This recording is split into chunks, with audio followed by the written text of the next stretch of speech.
Do not be surprised when you see a Ghanaian politician acting in ways that may seem out of character, especially around election time.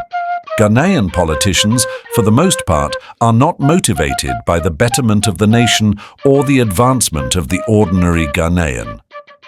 Instead, they are driven by their own selfish interests, often focusing on how to line their pockets and fill their bellies.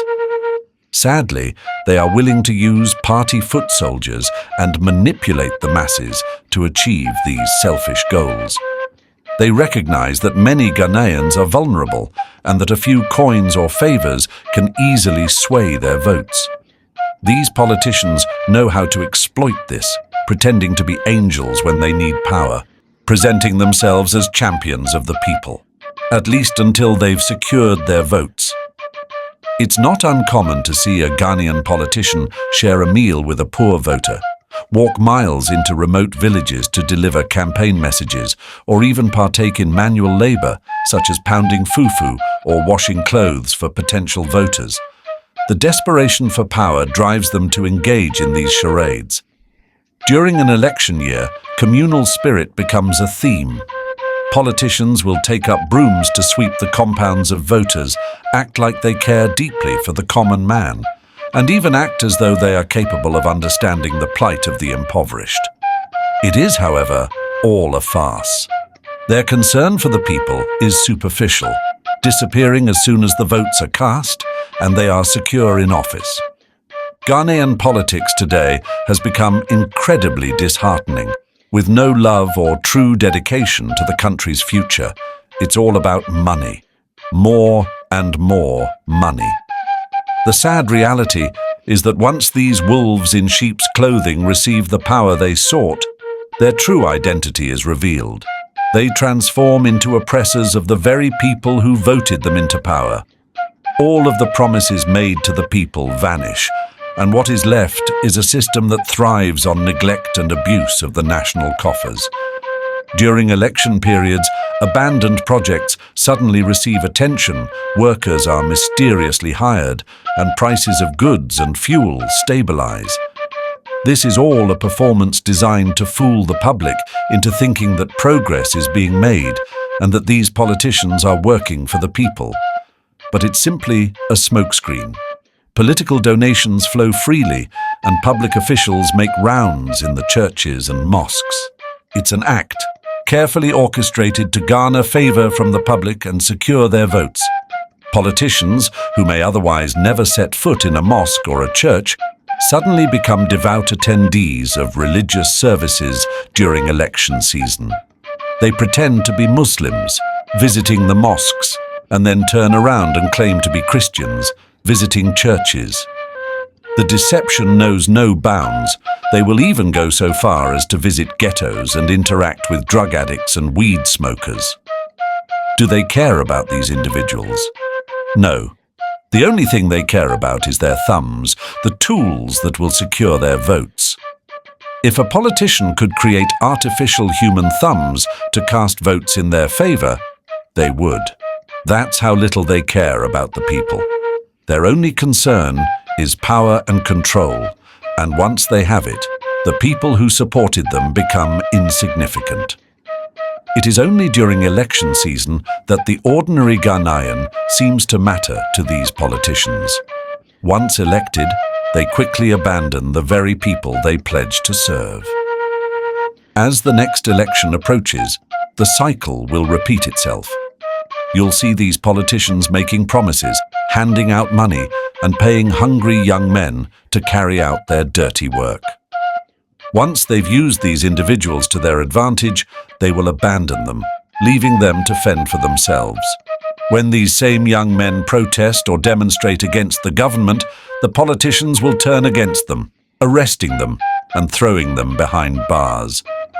The harsh truth is that no politician, whether from the NPP or NDC, can save Ghana. They are all cut from the same cloth. It is important for the youth to understand this reality and to take it to heart. They must be hard-working, self-reliant, and not place their hopes on politicians.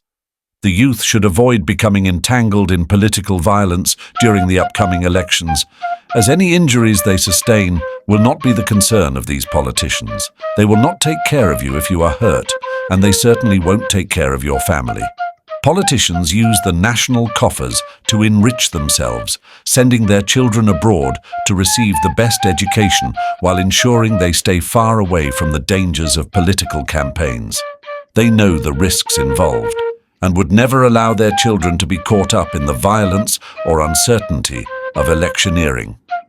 Meanwhile, they use hungry and desperate youth as pawns in their political games, discarding them once they've served their purpose. This is the reality of Ghanaian politics. Politicians will spend enormous sums of money on campaign billboards, splashing their faces all over the country, while ordinary citizens remain jobless and hungry. Their luxury cars and extravagant lifestyles stand in stark contrast to the suffering of the people they claim to represent. How is it possible that so much money is spent on campaigning when so many Ghanaians are struggling just to survive? The passion and drive that Kwame Nkrumah had for this country are sorely missing in today's political landscape. Nkrumah fought for Ghana's independence with a deep love for the country and a genuine desire to see it prosper. But the politicians of today are only interested in their families and their own stomachs. Their motivations are entirely selfish, and they have little to no regard for the people they claim to serve. As a voter, it's crucial to stay vigilant. Don't be fooled by the empty promises and deceptive practices of these politicians. Be aware of their true intentions, and remember that the future of Ghana depends on the people, not the politicians. The youth must steer clear of political violence and resist being used as tools for political gain. Ghanaian politicians, at their core, have demonstrated a frightening level of indifference toward the people they are supposed to serve. Their selfishness knows no bounds, as they care little for the struggles of ordinary Ghanaians. To them, the cries of the jobless and the impoverished are nothing more than background noise, easily drowned out by the sound of their wealth and power growing. Their actions, or rather, their lack of meaningful action, reflect an almost sinister disregard for human life and dignity.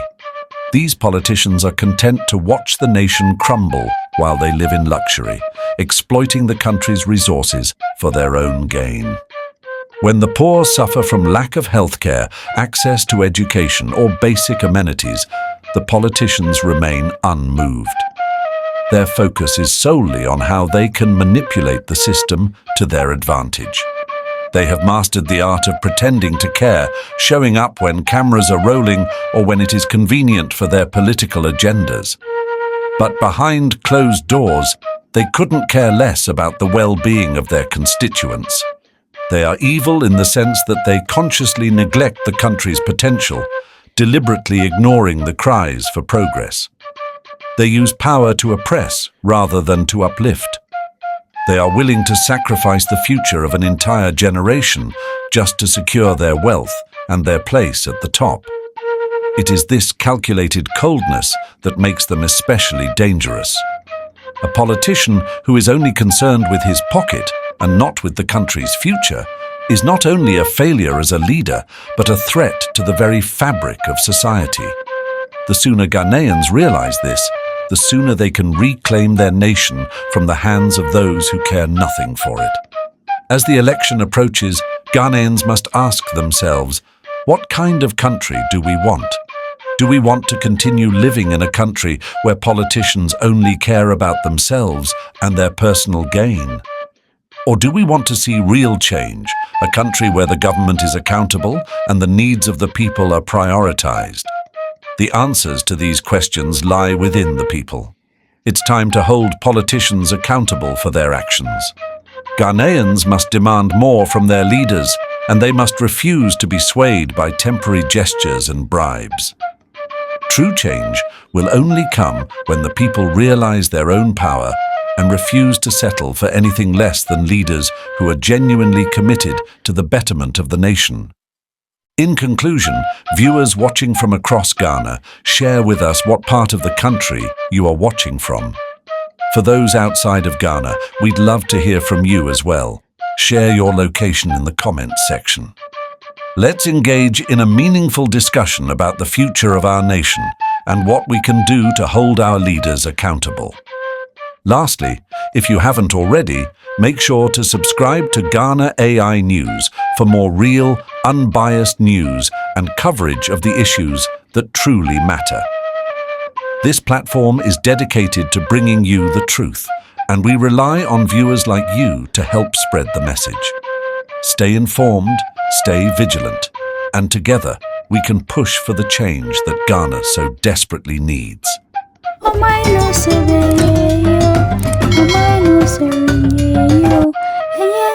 no say, oh my for brother.